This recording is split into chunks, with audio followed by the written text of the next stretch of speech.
Shalom jemaat Tuhan, selamat pagi.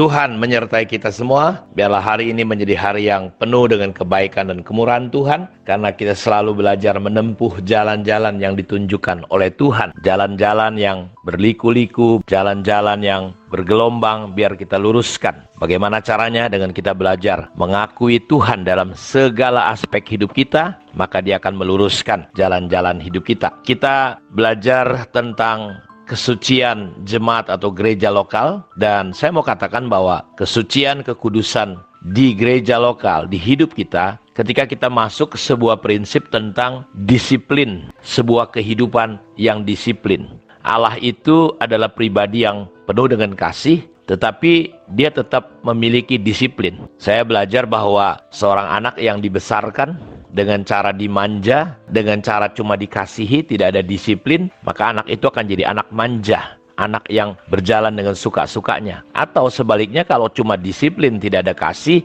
anak itu bisa jadi anak yang terluka. Kalau tidak ada disiplin, tidak ada kasih, anak itu akan jadi anak sembarangan, kata Alkitab. Tetapi gereja perlu menerapkan yang namanya kasih dan disiplin. Dan kalau kita mainkan dua elemen ini, anak-anak kita akan menjadi anak-anak ilahi. Karena itu Tuhan memperlakukan kita sebagai seorang anak, dan di dalam gereja, di dalam kerajaannya, Dia menggunakan yang namanya disiplin. Ada konsekuensi akibat kesalahan dan dosa. Tuhan mengasihi kita, menerima kita apa adanya, tetapi Dia tidak tolerir kehidupan yang berdosa, kehidupan yang tidak benar, kehidupan yang tidak kudus. Karena itu kalau kita kembali membaca di dalam 2 Korintus pasal 6 ayat 15 sampai 18 dan pasal 7 ayat 1, di sini dikatakan, apa hubungan bait Allah dengan berhala? Karena kita adalah bait dari Allah yang hidup. Menurut firman Allah ini, aku akan diam bersama-sama dengan mereka dan hidup di tengah-tengah mereka, dan aku akan menjadi Allah mereka dan mereka akan menjadi umatku. Sebab itu keluarlah kamu dari antara mereka dan pisahkanlah dirimu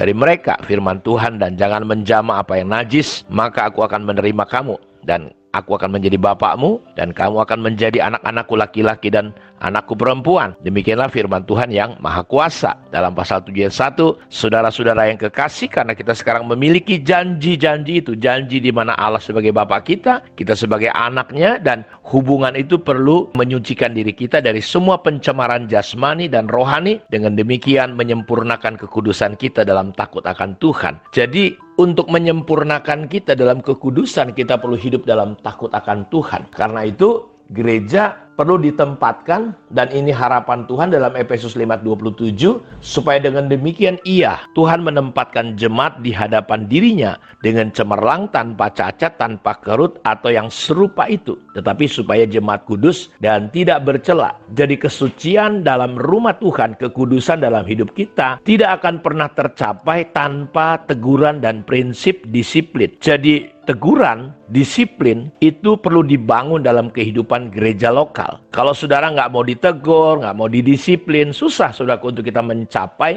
kesempurnaan kekudusan dalam takut akan Tuhan. Jadi jemaat di hadapan Tuhan tidak boleh ada cacat, bekas luka, ataupun kerut, proses penuaan. Gereja atau jemaat yang mau dibangun harus pulih, sembuh, siap diperbaharui sampai pada tingkat yang Kristus mau, dengan ukuran dan standar Tuhan. Karena itu pagi ini kita perlu belajar. Belajar apa? Belajar tentang disiplin, tentang teguran. Dalam 2 Timotius 4 ayat 2, dia berkata bahwa disiplin teguran itu menyatakan yang salah dalam kasih dan kebenaran. Kalau ada saudaramu jatuh, katanya, kita yang rohani perlu datang kepada dia, menasehati dia sambil berjaga-jaga, supaya kita jangan ikut terjatuh. Jadi di dalam disiplin gereja untuk mencapai kekudusan, kita perlu definisi daripada disiplin menyatakan yang salah. Persoalannya kalau ada yang salah, kita diemin, bahkan kita gosipin, kita tidak tegur, tapi kita cuma omong-omongin. Tidak ada, dan itu tidak akan pernah tercapai kekudusan. Makanya saudara harus jadi orang, jadi anak-anak Tuhan yang punya kerelaan ketika salah. Kita mempraktekkan prinsip yang namanya teguran. Persoalannya banyak, kita saudaraku sungkan, atau kita sendiri yang ditegur tidak mau ditegur. Kita tersinggung kalau ditegur, kita merasa nggak dikasihi. Padahal kasih itu adalah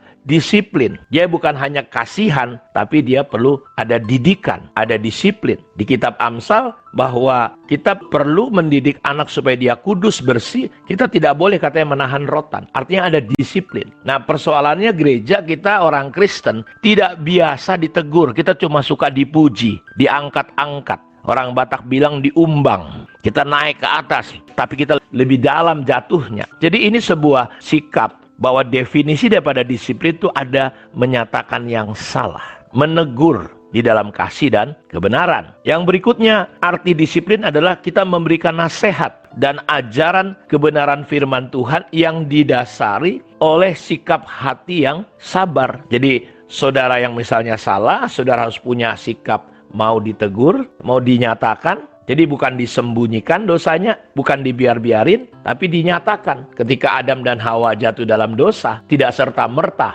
Tuhan mendatangi mereka. Kapan waktunya? Ketika hari sejuk katanya. Tuhan datang kepada mereka. Dan Adam dan Hawa sudah dalam ketakutan. Mereka menyadari kesalahan mereka. Mereka lari dan sembunyi. Kita seringkali dalam menghadapi kalau kita salah, kita lari, sembunyi kayak Adam dan Hawa. Tahukah Tuhan mengasihi saudara? Tuhan menerima saudara apa adanya? Karena kita tetap diterima. Walaupun kita salah, Tuhan tetap menerima kita. Apa buktinya? Buktinya ketika harinya tepat, Tuhan datang. Di hari yang sejuk dia datang. Dia berkata, Adam, Adam, di manakah engkau? Mereka sedang bersembunyi. Buktinya Tuhan mengasihi adalah Tuhan datang. Tuhan gak membiarkan. Seringkali kita membiarkan dosa. Kita nggak mau, kita lari bersembunyi, meninggalkan komunitas. Kita nggak mau mengakui. Sama seperti Adam nggak mengakui. Tuhan tegur mereka, Tuhan datang, itu bukti Tuhan mengasihi. Jadi kita tidak boleh di dalam gereja membiarkan dosa, membiarkan kesalahan. Tapi kita harus bangun kebenarannya bahwa kita biasa, kita semua orang berdosa, kita bisa salah. Tapi kita mau belajar bagaimana kita menyempurnakan kekudusan, kesucian kita dengan takut akan Tuhan, dengan mempraktekkan prinsip Alkitab. Kita menyatakan yang salah, seperti Tuhan nyatakan. Kita lihat memang sikap Adam dan Hawa lari, bahkan saling menyalahkan. Jadi disiplin artinya ketika kita mendisiplin, kita memberi nasihat dan ajaran kebenaran firman Tuhan yang perlu didasari dengan hati yang sabar. Jadi ini sangat penting sekali, karena kalau nggak ada disiplin, kalau nggak ada yang namanya teguran di dalam rumah kita saja, rumah kita bisa hancur-hancuran, bisa kacau. Gereja bisa hancur, bisa kacau, nggak ada bedanya dengan dunia ini. Kalau situasinya kita tidak menerapkan prinsip disiplin. Jadi disiplin itu akan membawa kita pada kesucian dan kekudusan. Makanya di mana tempat sudah lihat ada yang namanya disiplin. Itu melatih kita untuk hidup kita, karakter kita berubah jadi benar. Kita harus punya attitude yang benar. Itu perlu latihan, gak gampang saudara. Makanya orang-orang yang pernah hidup di asrama, hidupnya didisiplin, bangunnya, makannya, itu membuat teratur. Dan membuat secara jasmani aja. Dulu saya masuk sekolah Alkitab, ingat saya dalam sakit mah yang parah. Tapi karena di situ ada disiplin, bangun, makan pas waktu, tidur pas waktu, puasanya tepat, justru penyakit saya sembuh. Justru banyak orang yang sakit-sakitan di luar sana ketika masuk sebuah pola hidup yang teratur. Disiplin itu adalah bicara tentang keteraturan. Dan Allah membawa disiplinnya.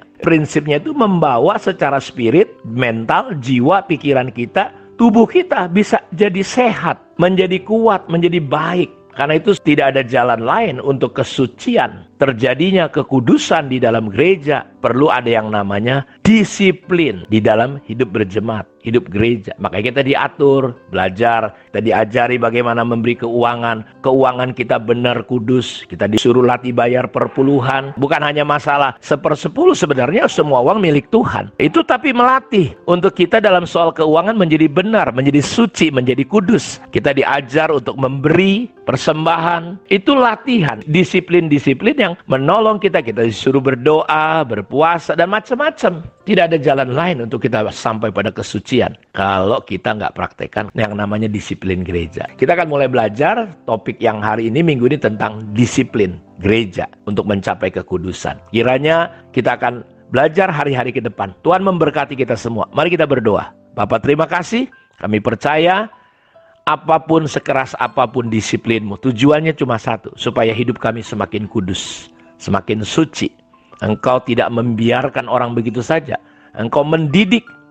Ya, ketika engkau mendidik Adam dan Hawa, tujuannya supaya mereka kembali kepada jalanmu. Ketika engkau mendisiplin hidup kami, ketika engkau menerapkan prinsip ini, tujuannya cuma satu, karena engkau sayang kepada kami. supaya kami mengalami kehidupan yang kudus benar di hadapan-Mu. Terima kasih, berkati semua anak-anak-Mu yang lemah, yang sakit hari ini Tuhan, jamah, Tuhan pulihkan. Dalam nama Yesus kami berdoa. Amin. Tuhan memberkati kita semua. Shalom.